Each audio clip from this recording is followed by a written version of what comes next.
Nasa huling linggo na po tayo ng Adbyento at sa ating karanasan, ang huling Biyernes bago magpasko at ang huling linggo bago magpasko, napaka-traffic. Pero kanina ang daming nagsimba, ang huling linggo bago magpasko sa simbang gabi ay apaw.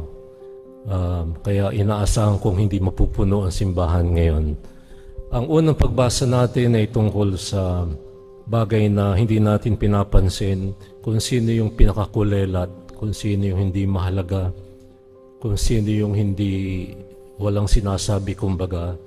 Iyan ang binabanggit ng unang pagbasa ni Miqueas, Bethlehem Ephrata, Belen.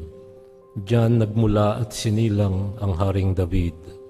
At diyan isinilang ang nagmula sa angkan ni David, ang Mesiyas na ating pinakaasam at pinakaiintay. Kaya itong Bethlehem Ephrata, ang kung saan sinilang si David, ay pinarangalan ngayon ni Propeta Miqueas, pinakamaliit sa tribo ng mga anak ni Huda. Iyan ang dinakila ng Propeta Miqueas. Sa ikalawang pagbasa naman, sinabi na ng tagasulat sa mga taga-Hebreo na ang hinahanap ng Diyos ay hindi yung sakripisyo, mga pag-aalay na sa altar. Pwedeng bayaran yan eh. Pwede ka magbayad na lamang at magpabili ng hayop na iaalay sa altar.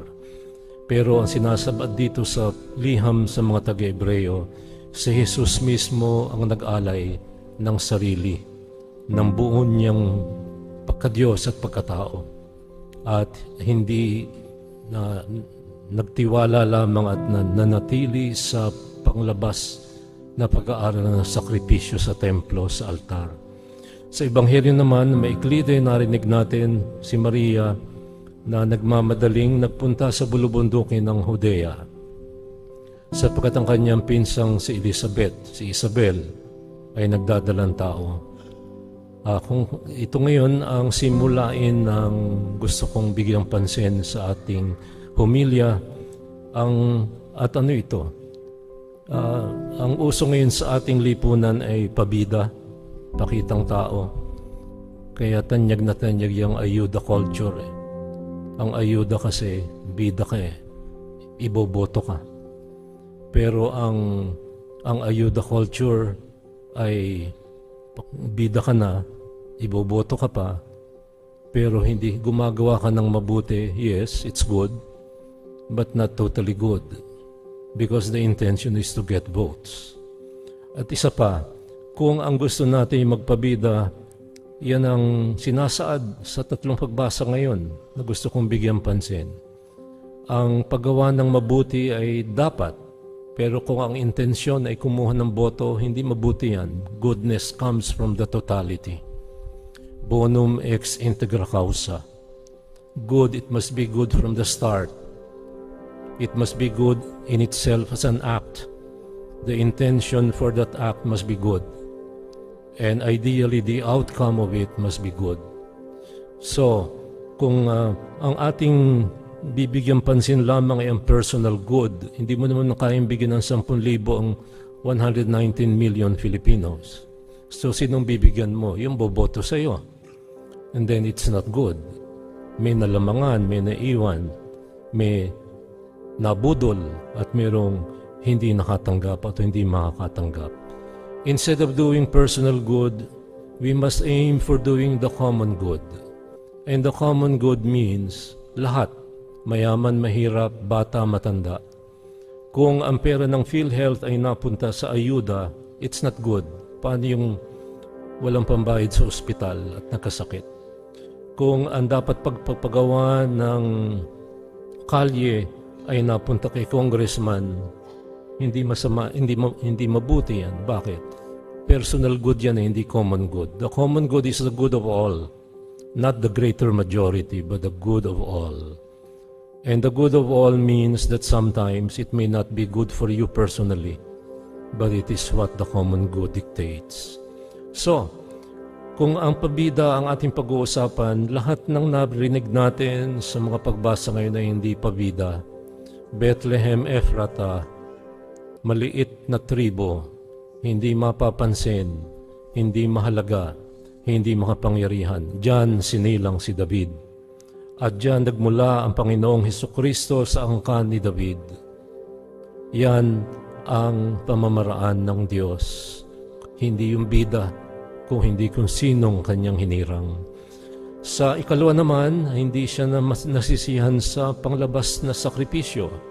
At marami kang nabiling hayop na pwedeng ialay sa altar, pero ikaw mismo, nasa ng iyong sakripisyo? Ang Panginoong Hesukristo nagpakita ng magandang halimbawa. Siya nagkaloob ng buhay at lahat para sa ating kaligtasan. Okay, pupunta ko yun sa isang kwento. Sa isang simbahan sa Amerika, Presbyterian Church, hindi Catholic.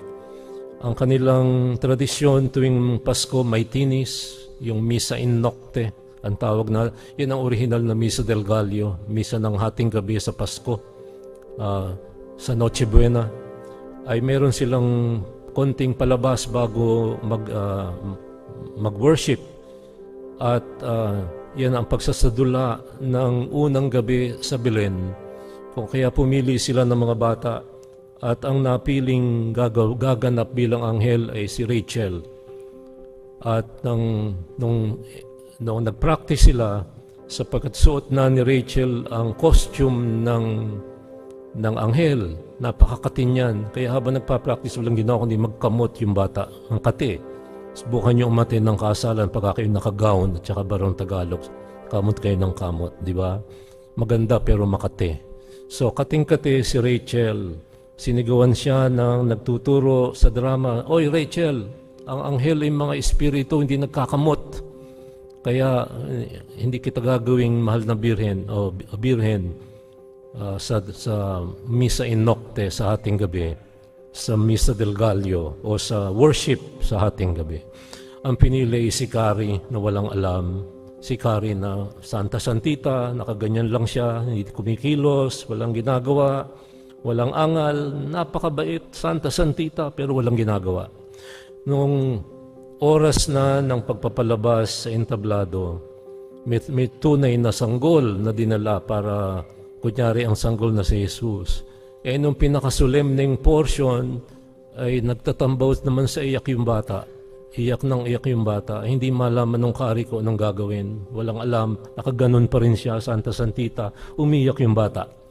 Kung kaya itong si Rachel na nasa unahan na hindi pinayagang gumanap o pumapel, alam niya ang gagawin. Nagtatakbo siya, hinanap yung pacifier, pinangal sa bibig ng bata ang pacifier, tahimik, nagtagumpay ang palabas.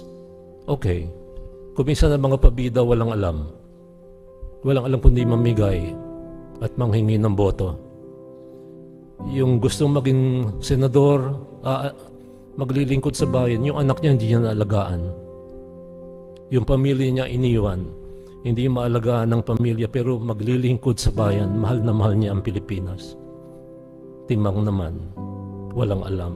Santo Santito. So, pabida. Bakit ko sinasabi ito? Sapagkat sa ating mga pagbasa ngayon, walang pabida. Si Maria na tinawagan at binalitaan ng anghel, hindi niya maunawaan at sinabi niya, paano ito mangyayari? Ganong ako'y dalaga. Ang sabi ni Maria, nangulit ang anghel, ikaw yung manganganak at ang iyong anak ay magmumula sa kaitaas-taasan at lililimang ka ng Espiritu Santo at ang iyong nakitatawaging Emmanuel, God with us. Walang pabida, tumalima, sumunod. At nung nalaman niya ang kanyang pinsang si Isabel ay kagampan, nagtatakbo sa bulubundukin ng Judea at bumisita kay Isabel. At si Isabel na nagtatago, 5 buwan siyang nagtago kasi ayaw niyang marinig ang mga chismis ng mga marites. Matanda na nagdadalang tao, ano nangyari, anyari. Pinag-uusapan si Isabel, ayaw niyang umiwas siya sa mga marites at mga marisol at mga tolits. Nagpunta sa bulubundukin ng Judea, binisita ng kanyang mapagmalasakit na pinsang si Maria. At ano ang kanyang tugon? Tugon ng isang taong hindi pabida. Tugon ng isang taong hindi mayabang. Tugon ng isang taong hindi naghahanap ng bagay na higit pa sa kanyang kakayanan. Who am I that the mother of my Lord should come to me? Sino ba naman ako upang ako'y bisitahin ng ina ng aking Panginoon? Ito ang lingwahe ng mga hindi mapagbalat kayo. Ito ang lingwahe ng taong mababa ang kalooban. Kumisan pagka tayo tumatanggap ng regalo, tayo na nga binigyan, galit pa tayo. Nakatanggap tayo ng kasirola. Ano akala niya? Marunong ako magluto. Galit pa. Binigyan na nga ng regalo. Meron naman taong mapagpakumbaba. Naku, sino ba naman ako para bigyan ng kaldero? Yung hindi tinututungan, hindi ko alam kung anong tawag doon, yung hindi nagtututong. Non-stick, na nakaka-cancer, sabi nila.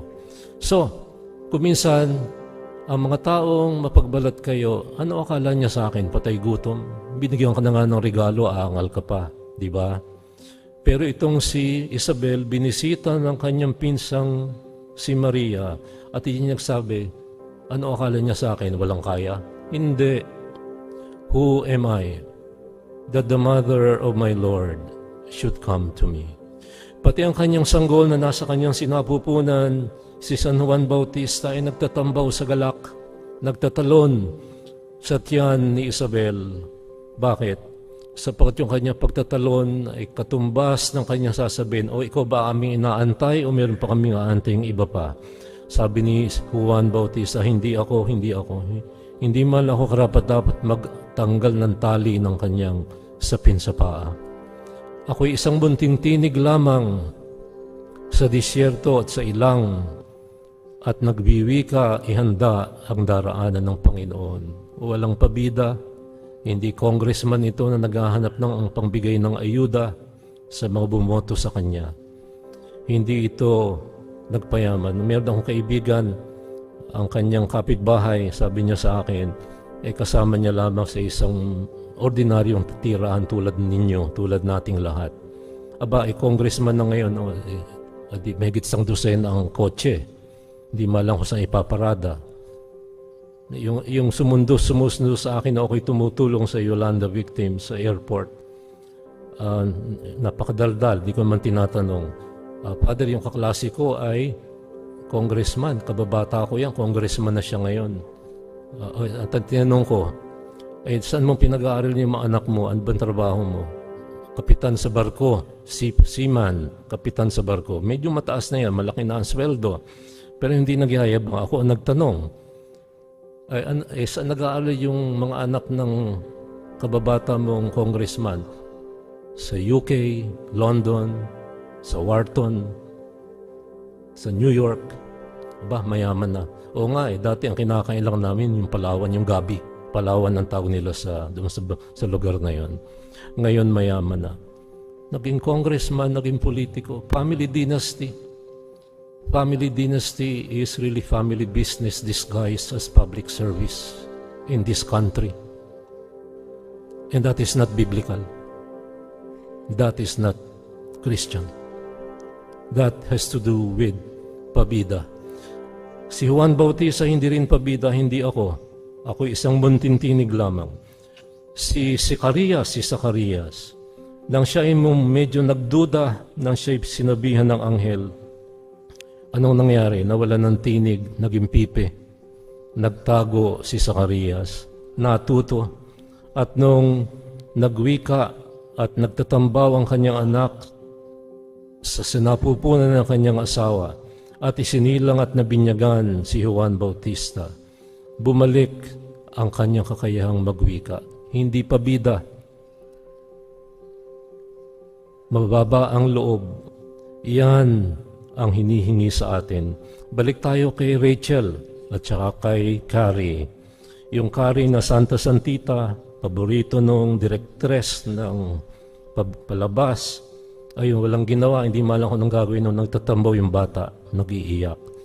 Si Rachel na nakakakamot at hindi mapakali sa entablado, ang siyang alam ang gagawin, kinuha ang pacifier, pinatahan ng bata. Nagalit ang Carrie Oy, papel ko yan. Sabi nung Kari, sino ka? Who are you? Ano ang sagot ni Rachel? I am the handmaid of the Lord. Memorize niya ang kanyang papel. Who are you? Ecce ancilla Domini. I am the handmaid of the Lord. Ako isang tagapaglingkod lamang. Yan ang sagot ni Maria. Noong sinabi, blessed are you who believe that what was spoken to you by the Lord would be fulfilled. And when the angel told her like it is, ano ang sagot ni Maria? Hindi, teka, bukas na lang, saka na. Bakit ako? Hindi dapat lang, hindi rin sinabi, hindi rin nagyabang ang mahal na birhen. Sinabi niya, I am the handmaid of the Lord. Yan sana ang matutunan ng ating mga namumuno sa bayan natin. Ang lahat ng hinahanap nila hindi common good, personal good. Yan ang good ng mga pinipili nilang bibigyan na bumoto sa kanila. But not the common good, yung kaling may butas sa France. Yung Doña Soledad, ang daming naka-illegal parking. Personal good yan. Nasa ng common good, bala kayo dyan. That is not Christian. We need to learn a lesson from all these people. John the Baptist, Elizabeth, Mary, Joseph, the husband of Mary, and everybody in Scripture na hindi pabida, hindi naghanap ng sarili. At ang mahal na birhen ang panalo sa lahat. I am the handmaid of the Lord.